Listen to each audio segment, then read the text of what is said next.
Pat, what made this the right time for you, the right opportunity to kind of jump back into a full-time role and come back to Rutgers? Well, really, Greg Schiano. He really did. I mean, I was with Greg last year we both did a clinic, and I was in between jobs, and I had some situations I could have went to, and he mentioned that, he really could use my assistance down here.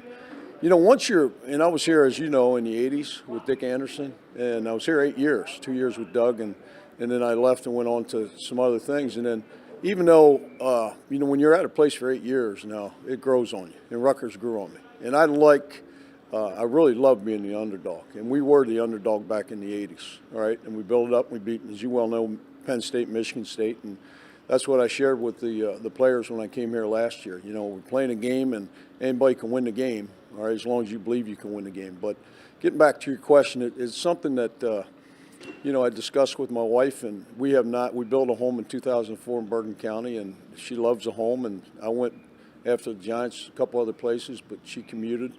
And, if it was anybody else here, I probably wouldn't have done it. But when Greg asked me to do it, it was a no-brainer for me. You talked about Greg being the reason why. What specifically about Greg do you see that made you such a believer in him? Well, Greg is a coach that I believe in, and I believe in his program.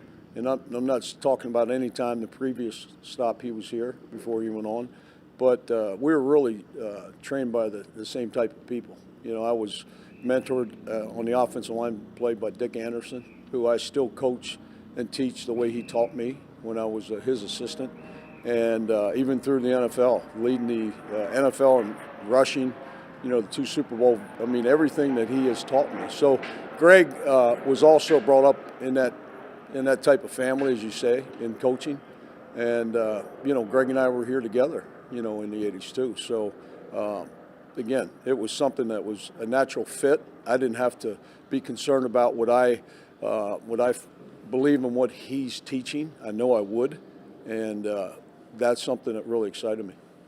You mentioned being around last year. You've seen a lot of these players from last year to now. Are there any players that have taken significant jumps that you're kind of excited about, whether that be from last year in the spring, et cetera? Well, as I tell the offensive line, we're not going backwards, all right? We're going forward, and I'm excited about this group. I really am. I think that the talent level here that Coach Schiano put together the last few years is really, really going to be exciting for Rutgers football. The group that the offensive line group has a growth to them, a maturity that they have to hit, and we're making it faster maybe than they want to be. But I'll tell you this: they are locked in every day in the meeting room. They give everything they have out in practice, and that's all you can ask for as a coach, and that excites me. And I tell the guys all the time, even though I don't have the brown long hair I used to have and the goatee and all that. It still excites me to come to work every day. And the day if it doesn't, then I won't do it. But I don't foresee that in the near future. I really don't, because when I walk in that room, these guys are excited, all right, to learn, okay? And they're excited to be the best they can be. And that's all we ask them to do. Do our part of the team, all right? But we can also lead the team. And when you do that as an offensive line, you're going to have a good team.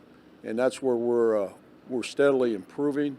We're talking about it every day, and more importantly, we're going to come out and work, all right, to make sure that we're able to do that. When you're working with someone like Scott Vallone, what does that do for the position unit, for you as a coach, and just the program as a whole? Well, Scott was a great player here at Rutgers, and he was taught by a man that we, Coach Schiano.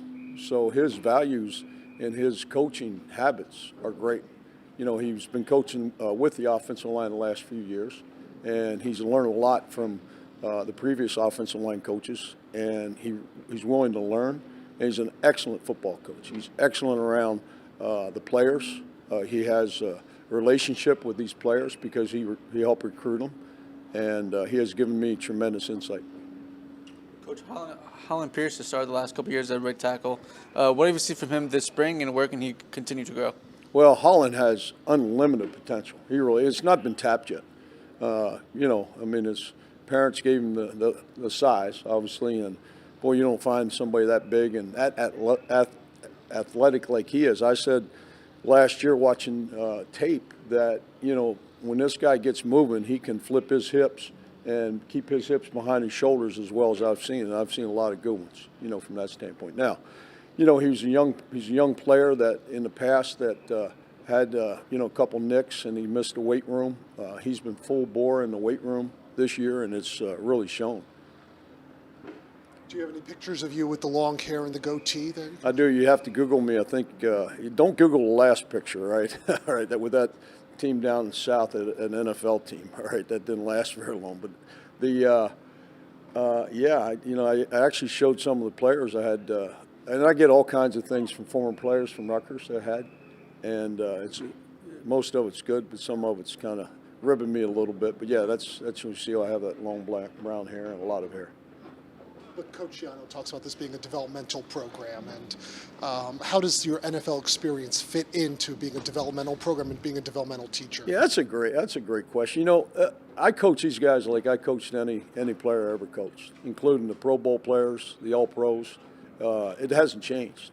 It really hasn't. And the game of football is a game of football. You have to be able to execute the blocking part of it. You have to be able to come off the ball and your techniques, and the techniques that I've taught for 40 couple years are the same techniques that we're talking about today, and it's no change. I mean, it's really, and again, it's exciting because, a lot of times in the NFL, you get veterans that come in from other teams, and you sit down and speak with them, and, they have their own way to get in the stance. They have their own things, and I always told the veterans, if it works for you, I'm not going to fool around with it, but if it doesn't, you're changing it. All right. Well, with the college players, we teach the stance. Okay, the same stance I've always taught. And more importantly, we coach the stance. And I said that the other day at the coaches' clinic because I really believe this.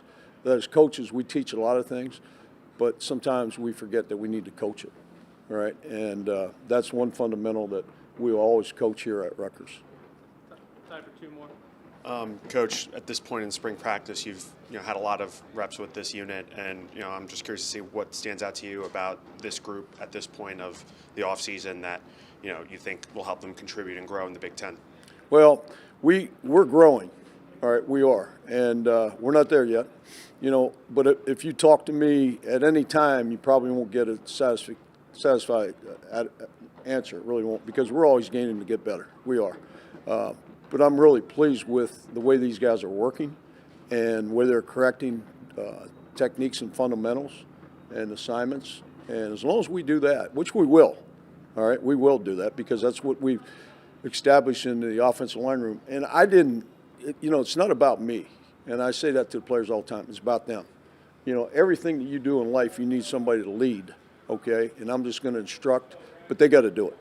All right, and when we had the scrimmage on Saturday, one thing that we and I told them before we went out, you're going to go out and play. Coaches aren't on the field on game day. You got to be able to make corrections. You got to talk to one another. It takes 5 of us, and we got to lead everybody out there. So they really grew from Saturday scrimmage in that aspect that they talk to one another. Even when they come off the field, I corrected them, but I didn't spend a lot of time with them because I want them to talk amongst one another. They have to grow from that aspect and be more mature about it, and they are.